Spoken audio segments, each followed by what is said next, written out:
Party जिंदाबाद, मोदी जी जिंदाबाद।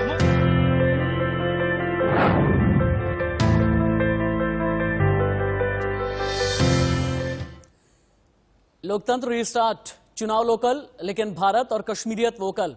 जी, जम्मू कश्मीर में शांतिपूर्ण तरीके से डीडीसी चुनाव के बाद अब नतीजे भी आ गए हैं। लोकतंत्र का जश्न पूरे जम्मू कश्मीर में जोश से मनाया जा रहा है, क्योंकि इस बार चुनाव में कश्मीरियों ने बैलेट से बुलेट पर चोट की है। नमस्ते, मैं राशिद।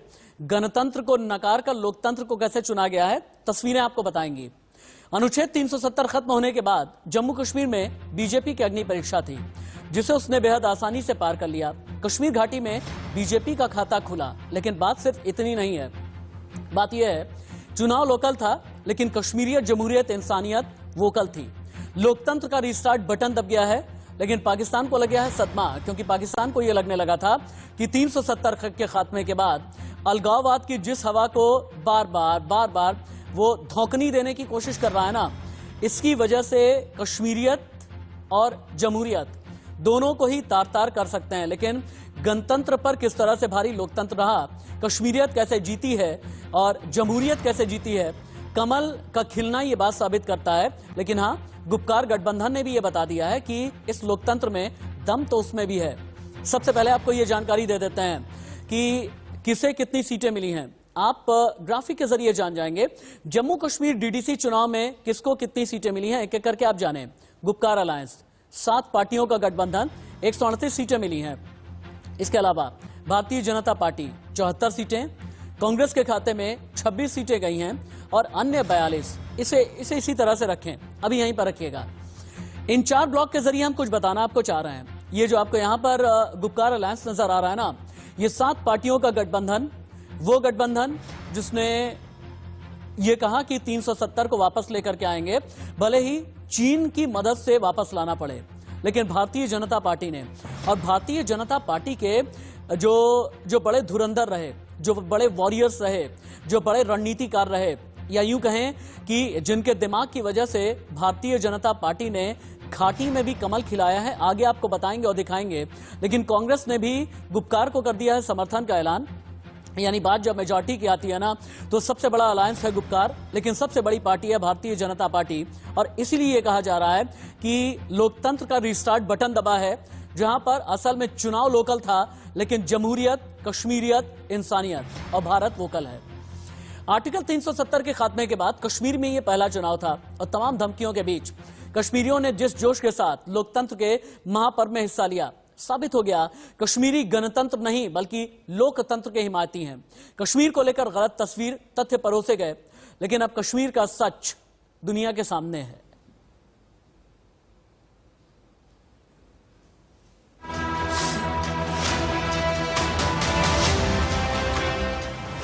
यासीन मलिक, सैयद अली शाह जिलानी, फारूक अब्दुल्ला, महबूबा मुफ्ती और मीर वाइज उमर फारूक, ये घाटी की सियासत के वो चेहरे हैं जिन्होंने कश्मीर का अमन छीनने की पुरजोर कोशिश की। घाटी को हमेशा एक सुलगती चट्टान बताने और दिखाने के लिए मशक्कत करते रहे। खाते रहे हिंदुस्तान का और गाते रहे पाकिस्तान की। इन अलगाववादी नेताओं ने हमेशा कश्मीर को अलग मुल्क समझा और इसे पाकिस्तान की जागीर। इन नेताओं ने आर्टिकल 370 और 35 से हटाने का विरोध किया। इनके मुताबिक कश्मीर की आवाम भारत से अलग होना चाहती। कश्मीर पर भारत के मुकाबले पाकिस्तान का ज्यादा हक है। कश्मीर को तहस नहस करने में इनकी भूमिका सबसे ज्यादा रही। अपनी तकरीर में ये नेता युवाओं को भड़काते रहे। आतंकी ताकतों को घाटी में इनका समर्थन लगातार मिलता रहा। इन अलगाववादी नेताओं ने हमेशा भारत सरकार पर यह तोहमत मढ़ी कि सरकार ने जबरन घाटी से आर्टिकल 370 हटा दिया, वो भी आवाम की मर्जी के बगैर। महबूबा मुफ्ती और फारूक ने तो यहाँ तक कहा कि उनकी सरकार बनने पर वो आर्टिकल 370 को दोबारा लागू करने की कोशिश करेंगे। 370 हटने के बाद ये पहला चुनाव है और जिस तरह से 8 चरणों में वोटिंग हुई, हिंसा की खबरें नहीं आई, उससे एक बात तो साफ हो गई है कि यासीन मलिक और जिलानी जैसे नेता कश्मीर को लेकर आज तक दुनिया के सामने झूठ परोसते आए हैं। इन चुनावों के जरिए कश्मीर की जनता ने एक बात तो साफ कर दी है कि वो अमन चाहते हैं, हिंसा और धमाके नहीं। बीजेपी ऑफिस के बाहर सेलिब्रेशन का सिलसिला शुरू हो चुका है। आप देखेंगे यहाँ पर ढोल की थाप पर बीजेपी कार्यकर्ता जो है वो इस वक्त नाच रहे हैं, झूम रहे हैं और बड़ी जीत जो है इस वक्त कहीं ना कहीं यहाँ पर बीजेपी ने हासिल की है जम्मू रीजन में। खासतौर पे कश्मीर में जो 3 सीटें जो हैं वो हासिल की हैं वो कहीं ना कहीं एक बड़ी चिंता का विषय कहीं ना कहीं उन राजनीतिक दलों के लिए जो कश्मीर में अभी तक जो है वो कहीं ना कहीं राज कर रहे थे।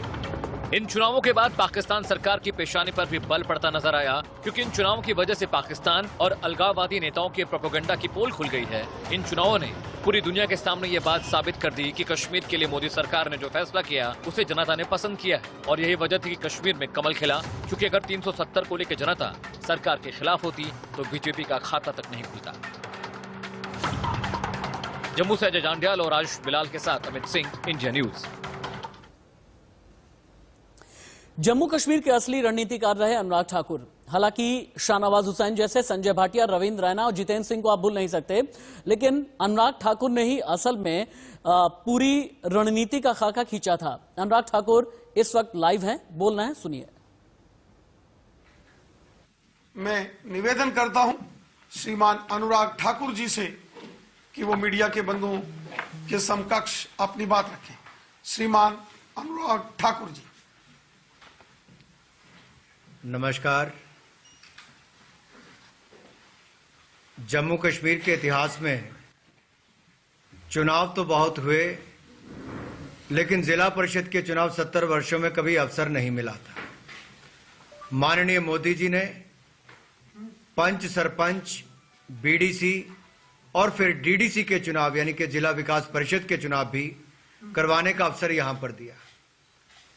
ये चुनाव भय मुक्त हुए, हिंसा मुक्त हुए, ना भय हुआ ना हिंसा हुई, और निष्पक्ष चुनाव यहां पर हुए हैं, जिसके लिए इलेक्शन कमीशन को, यहां के अधिकारियों को, सुरक्षा बलों को मैं उनका आभार प्रकट करता हूं। वहीं पर ऐतिहासिक चुनाव के लिए जम्मू कश्मीर की जनता को बहुत बहुत बधाई देता हूं। डराने का प्रयास किया गया, आतंक की बात की गई, बंदूक उठाने की बात की गई, लेकिन यहां के लोगों ने 8 चरणों के इन चुनावों में बढ़ चढ़कर भाग लिया।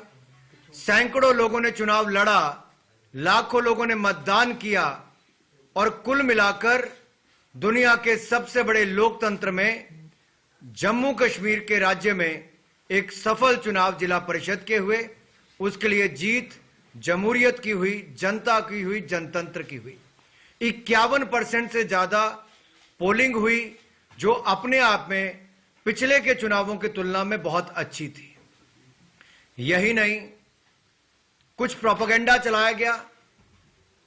जिस तरह से देश भर में मोदी जी के खिलाफ कभी महागठबंधन होता तो कभी गठबंधन होता था, जम्मू कश्मीर में नया नाम गुपकार गैंग के रूप में दिया गया। बहुत सारे दल इसमें इकट्ठे हुए, लेकिन ये सब इकट्ठे होकर भी भारतीय जनता पार्टी और नरेंद्र मोदी जी को चुनौती नहीं दे पाए। हमने इससे पहले भी, चाहे उत्तर प्रदेश हो, बिहार हो या देश के चुनाव हो, चाहे हैदराबाद के चुनाव हो, वहां पर भी भारतीय जनता पार्टी और कमल खिला। नरेंद्र मोदी जी के नेतृत्व में भारतीय जनता पार्टी आगे बढ़ी। और यहां पर भी देखा जाए, इन चुनावों में भी जो आंकड़े मैं आप सबके सामने रखने जा रहा हूं वो बहुत महत्वपूर्ण है। भारतीय जनता पार्टी को इन चुनावों में 75 सीटें मिली, जो सबसे ज्यादा है। भारतीय जनता पार्टी को जम्मू कश्मीर में सबसे ज्यादा सीटें मिली 75, और वोट शेयर भी सबसे ज्यादा मिला 38.74%। और अगर आप पूरी गुपकार गैंग को मिला लेंगे तो पूरी गुपकार गैंग का कुल मिलाकर वोट परसेंटेज केवल 32.96% बनता है। और अगर कुल वोट गिनेंगे तो भारतीय जनता पार्टी को कुल मिलाकर वोट मिले हैं 4,87,364 वोट केवल भारतीय जनता पार्टी को मिले, और एनसी, पीडीपी और कांग्रेस का वोट मिलाकर 4,77,000 बनता है, जो भारतीय जनता पार्टी के वोट से काफी कम है। यह अपने आप दिखाता है कि जम्मू कश्मीर की जनता ने नरेंद्र मोदी जी की नीतियों पर मुहर लगाई है, जम्मू कश्मीर की जनता ने नरेंद्र मोदी जी के नेतृत्व में विश्वास किया है। जम्मू कश्मीर की जनता ने आतंकवाद, अलगाववाद को ना कही है और राष्ट्रवाद का रास्ता थामा है। जम्मू कश्मीर की जनता ने बम और बंदूक को मना किया है और बैलेट का साथ दिया है। जम्मू कश्मीर की जनता ने अंधकार से निकलकर अब उजाले की ओर जाने का और विकास की ओर जाने का काम किया है।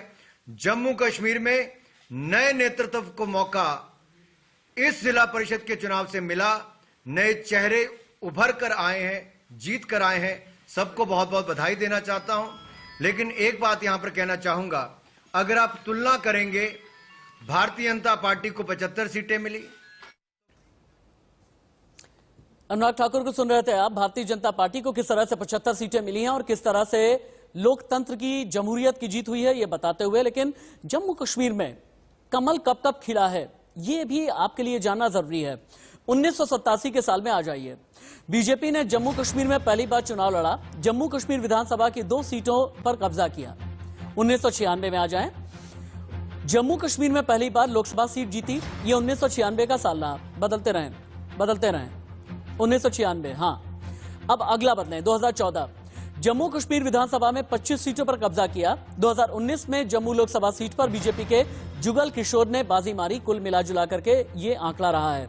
लेकिन किन किन का आखिरकार दिमाग चला है, कौन कौन मुख्य रणनीतिकार रहे, अब आपकी टीवी स्क्रीन ये बताने जा रही है कि कमल के लिए कमाल किस किसने किया।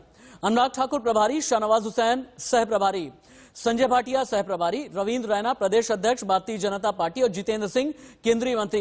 ये 5 नाम हैं जिन्होंने असल में जीत की पटकथा लिखी है। लेकिन बात फिर से कश्मीर की, जहां डीडीसी चुनाव में जिस तरह कश्मीर की आवाम ने हिस्सा लिया और रिकॉर्ड 51% वोट डाले, उससे साफ है कश्मीर की जनता ने अलग कश्मीर की मांग को पूरी तरह ठुकरा दिया। साथ ही अलगाववादियों को भी बैलेट के जरिए करारा जवाब दिया गया है। डीडीसी चुनाव भले ही स्थानीय हो, लेकिन लोकतंत्र के इस पर्व का हिस्सा बनकर कश्मीर और घाटी के लोगों ने फिर से एक बार भारत के लोकतंत्र के प्रति अपना समर्थन जताया। यानी उन्होंने तरक्की का रास्ता चुना है। और इसलिए आगे हम आपको बताते हैं, एलओसी के उस पार रहने वाले 40 लाख नागरिकों की हम बात करेंगे जो पिछले 7.5 दशक से अपने हक, अपने अधिकार के लिए लड़ाई लड़ रहे हैं। बिजली पाकिस्तान जाती है, सरचार्ज आप देते हैं, जाम ना जाते हैं, पानी हमारा बंद किया जाता है, बिजली वहाँ जाती है। ये कहाँ का इंसाफ है? एग्रेसिव ना हो, जान दे देंगे इसके लिए। क्या बात कर रहे हो आप?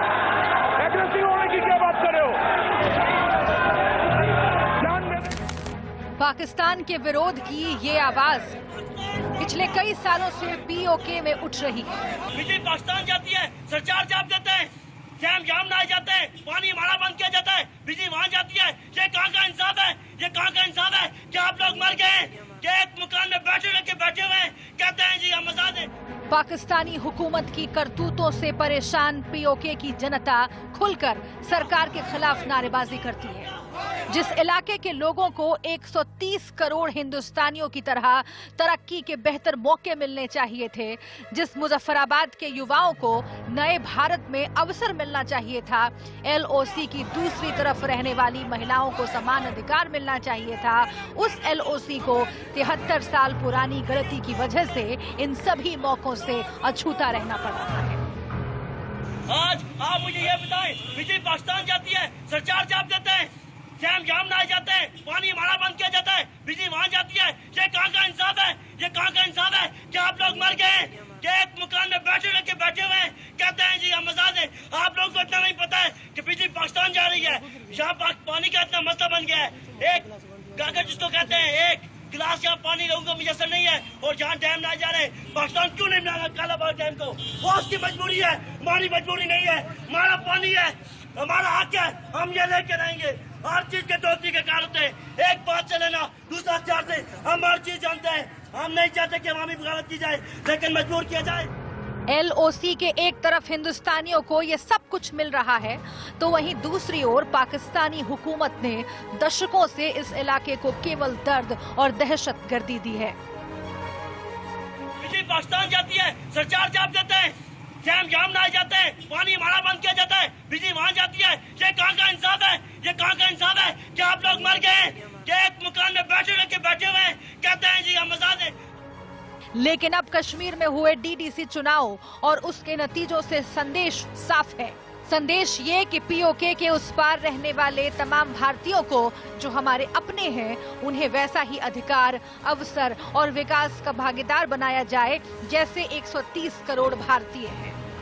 देखिए, आज जो डीडीसी इलेक्शनों का रिजल्ट आया है उससे निश्चित तौर से एक संदेश, एक मैसेज पाकिस्तान को बहुत क्लियरली जाता है और पीओके को, कि यदि मोदी जी कुछ ठान ले उसको करते ही नहीं है बल्कि उसको अंजाम तक पहुंचाते हैं। मोदी है तो मुमकिन है, पीओके का भारत में मिलने का समय आ गया है।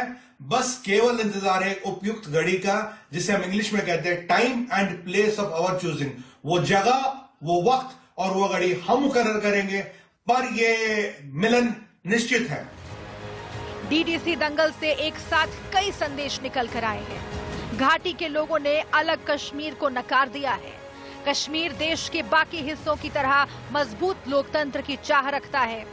कश्मीर के लोगों ने चुनाव में जिस तरह से बढ़ चढ़कर हिस्सा लिया, उससे अलग कश्मीर का दावा करने वाले लोगों को करारा जवाब मिला है। साथ ही घाटी में कमल खिलने से साफ संकेत है कि अब कश्मीर के युवा हाथों में पत्थर नहीं बल्कि आंखों में विकास की नई राह तलाश रहे हैं। 73 साल पुरानी गलती की वजह से कश्मीर का एक हिस्सा आज पाकिस्तान के कब्जे में है, लेकिन अब वक्त आ गया है कि दशकों से पाकिस्तान का अत्याचार झेल रहे 40 लाख मुसलमान भी अखंड भारत का हिस्सा बने।